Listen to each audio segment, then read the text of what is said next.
High, আমি সমীক্ষা আর আমি তোমাদের সাথে শেয়ার করছিলাম আমার কলকাতা টু মন্দারমণি বাইক ট্রিপের এক্সপিরিয়েন্স। যাই হোক, এটা কিন্তু আমাদের বাইক নিয়ে প্রথম ট্রিপ নয়, মন্দারমণিতেও প্রথম ট্রিপ নয়, এর আগেও আমরা বাইক নিয়ে এসেছি। আর যদিও বা প্রথম আমাদের হতো, আমরা প্রথমবারও কিন্তু এতটাই প্রোটেকশন নিয়ে এসেছিলাম, বিকজ আমরা সবসময় গিয়ার্সে ইনভেস্ট করি, আমরা সেফটিটা আমাদের কাছে অনেক ম্যাটার করে। সো আমরা সেদিকে ধ্যান রাখি, এটা কোনো লোক দেখানি আমরা মনে করি না।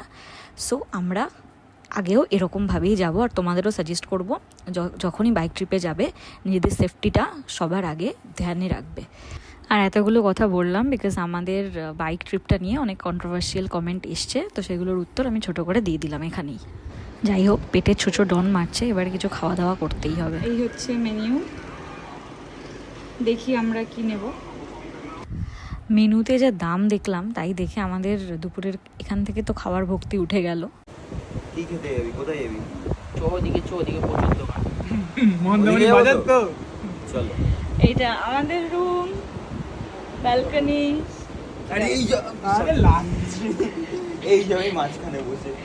এই তোর তো কাজই ওই আমার বাড়ির মাঝখানে ঢুকে যাওয়া। না, এটা আমায় বলতে পারবে না একদম।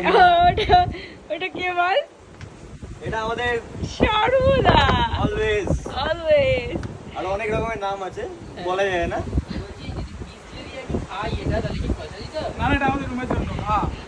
এইখানে এসে এরকম করিস না তো ভাই, প্রত্যেকবার রুমে এসে এরকম করবে।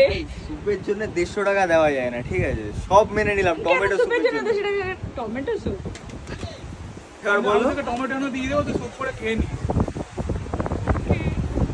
এনিওয়েজ, আমাকে যারা চেনো তারা জানো আমি ভীষণ ল্যাথখোর। সো আমি চাইছিলাম যে দুপুরবেলা আর বাইরে বেরোতে না হয়, এখান থেকেই লাঞ্চটা সেরে ফেলি, বাট সেটা পসিবল হলো না। সত্যিই অনেকটাই বেশি দাম, খেয়ে পেটও ভরবে না, মনও ভরবে না। সো আমরা ডিসিশন নিলাম যে আমরা বাইরে কোথাও গিয়েই লাঞ্চটা করব। সো লাঞ্চের জায়গা ঠিক হচ্ছে, ততক্ষণে আমি এখানে দাঁড়িয়ে একটু সমুদ্রের হাওয়া এনজয় করে নিচ্ছি। ফাইনালি লাঞ্চ করতে কোথায় গেলাম আর কী কী খেলাম থাকছে নেক্সট পার্টে।